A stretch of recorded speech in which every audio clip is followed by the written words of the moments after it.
Kembali lagi di Cerita Cinta Channel. Jangan lupa like, comment, and subscribe ya. Terima kasih. Jangan dimatikan, aku mau mandi dulu, ucap Azura pada panggilan videonya dengan Julian. Ia mengarahkan kamera itu di langit-langit kamarnya. Julian menjawab iya dengan mulut yang terkekeh pelan. Baginya, Zura selalu seperti ini, membuatnya seolah menjadi malaikat pelindung untuk Zura. Ketergantungan Azura padanya membuat Julian terbiasa hingga ia merasa bertanggung jawab untuk melindungi Azura dan membuatnya merasa nyaman. Saat Azura pergi mandi, Julian pun mandi juga. Ia lebih dulu selesai. Sementara Azura juga belum juga kembali. Zura, panggil Julian, tapi tidak mendapatkan jawaban. Julian pun memutuskan untuk memakai baju, lalu kembali menghampiri ponselnya. Tidak ada pergerakan Azura di sana. Zura, panggil Julian sekali lagi, tapi tetap saja Azura tidak menjawab. Kenapa lama sekali? Jika kamu tidak menjawabku, aku akan matikan panggilan ini, ancam Julian, berharap setelahnya ia mendengar teriakan Zura. Tapi nyatanya suara Zura tidak juga terdengar. Julian lantas benar-benar memutuskan panggilan itu dan coba menghubungi Bella, meminta Bella untuk memeriksa keadaan Azura. Tapi 3 kali menelpon, Bella tidak juga menjawab panggilannya. Julian tahu pasti Bella sedang dieksploitasi oleh Azam. Apa aku minta Arnold untuk menemani ya? Tidak usah. Zura bilang tadi dia akan mandi. Bagaimana jika nanti dia sedang tidak pakai baju? Dia akan malu jika ada Arnold. Gumam Julian bertanya dan dijawab sendiri. Julian lantas benar-benar mendatangi kamar Azura, masuk ke dalam sana dan langsung mencari. Perlahan ia membuka kamar Azura dan tak melihat wanita itu di sana. Hanya ada ponsel Azura yang tergeletak di atas nakas.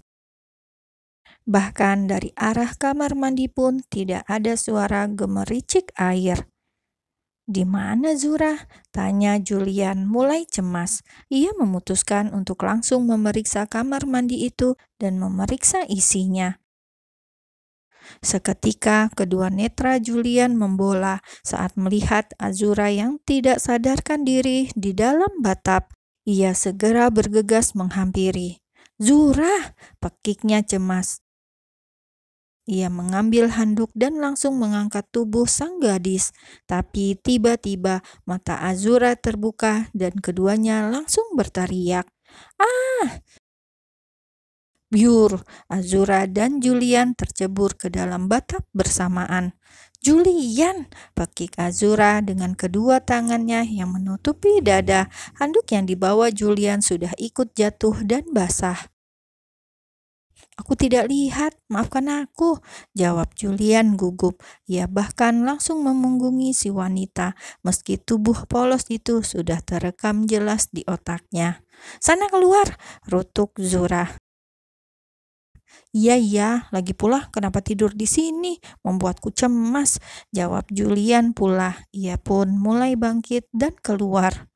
Aku tidur, tanya Azura tidak percaya. Iya, jawab Julian jadi ketus. Dan mendadak Azura jadi merasa bersalah membuat Julian menunggu, cemas dan akhirnya ke sini. Ambilkan handuk dulu, lalu aku akan mengambilkan baju gantimu, ucap Zura menghentikan langkah Julian. Dan Julian menuruti. Ia mengambilkan handuk kimono untuk Azura dengan terus memalingkan wajah. Lepas bajumu, lalu pakai handuk. Aku akan ke kamarmu dan mengambil baju ganti, ucap Azura dan Julian menganggukkan kepalanya. Dengan menggunakan handuk kimono itu, Azura berlari keluar dari dalam kamar mandi, meninggalkan Julian yang jadi terguguh. Kenapa kamu tidak mau menikah denganku saja, Zura?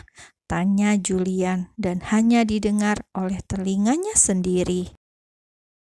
Azura kembali berlari menghampiri Julian di dalam kamarnya. Ia membawa satu setel lengkap baju Julian, bahkan termasuk dalaman.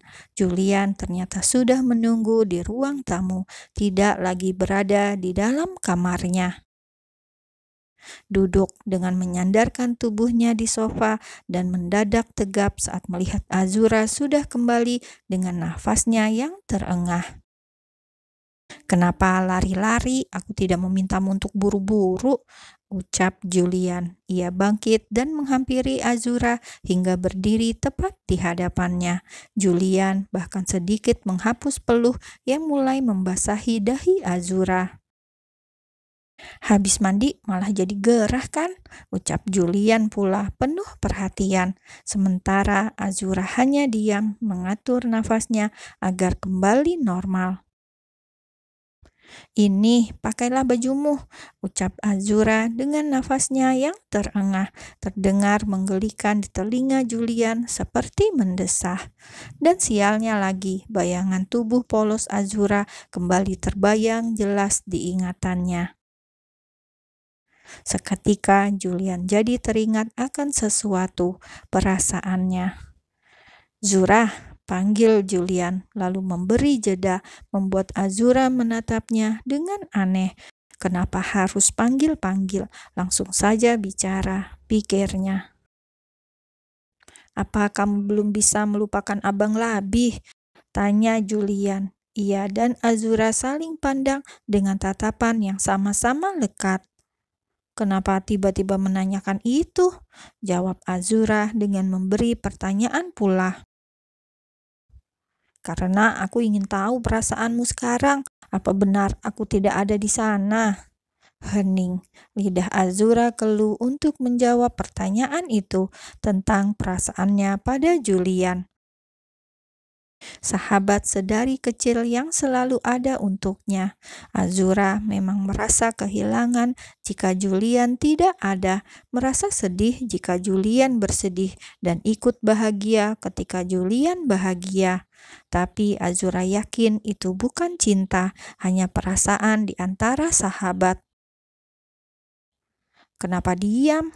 desak Julian. Ia bahkan mengikis jarak, sedikit menunduk dan mendekatkan wajahnya di wajah Azura. Sontak saja Azura jadi gugup. Jaga jarakmu," ucap Azura gagap. Ia bahkan mundur selangkah, memberi jarak aman. Apalagi kini Julian tidak memakai baju, hanya handuk yang melilit di pinggangnya. "Aku tanya, apa di hatimu benar-benar tidak ada aku?"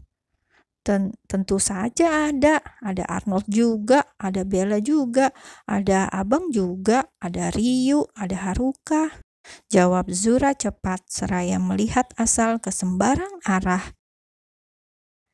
"Bukan itu maksudku, sini mendekat," titah Julian. Namun Azura tetap bergeming, membuat ia yang mengambil langkah dan mendekap pinggang Azura erat. "Ayo kita ciuman. Kalau kamu membalas ciumanku, berarti kamu mencintai aku," ucap Julian, membuat kesepakatan. Membuat kedua netra Azura membola. "Mana boleh ciuman, kita belum menikah." "Ya sudah, ayo kita menikah. Apa susahnya?" balas Julian, membuat Azura diam 1000 bahasa. Menikah artinya mengikat janji suci. Seumur hidup waktunya hanya akan dihabiskan bersama sang suami. Sementara di hati Azura masih berharap jika suaminya kelak adalah Abang Labih. Labih yang kini sudah memiliki kehidupannya sendiri, mempunyai anak dan menjadi dosen di tempatnya kuliah dulu. Istri Labih sudah meninggal 2 tahun lalu, membuat Azura kembali berharap. "Cium aku dan lihat kamu membalasnya atau tidak." Dan setelah mengatakan itu, Julian langsung menahan tengkuk Azura dan melabuhkan sebuah ciuman dalam di bibir ranum itu. Sepersekian detik kedua netra Azura membola, merasakan bibirnya disesapi oleh Julian. Zura pikir ia akan merasa jijik, namun akhirnya ia malah menutup mata. Tubuhnya seperti tersengat hingga ia memeluk pinggang Julian erat. Sementara bibirnya terus dilumati oleh Julian, membuatnya lambat laun membuka bibir itu dan membalas. Di dalam ciumannya, Julian tersenyum, lalu memangku Azura di atas sofa dan terus saling berpaut. Bibir keduanya terasa kebas dan barulah ciuman itu terlepas. Bibir mereka sama-sama basah dan nampak begitu merah. "Pulang dari sini kita menikah," ucap Julian. Membuat Azura langsung memukul dadanya yang polos, lalu buru-buru turun dari pangkuan Julian, takut ketahuan Abang, Bella, dan Arnold.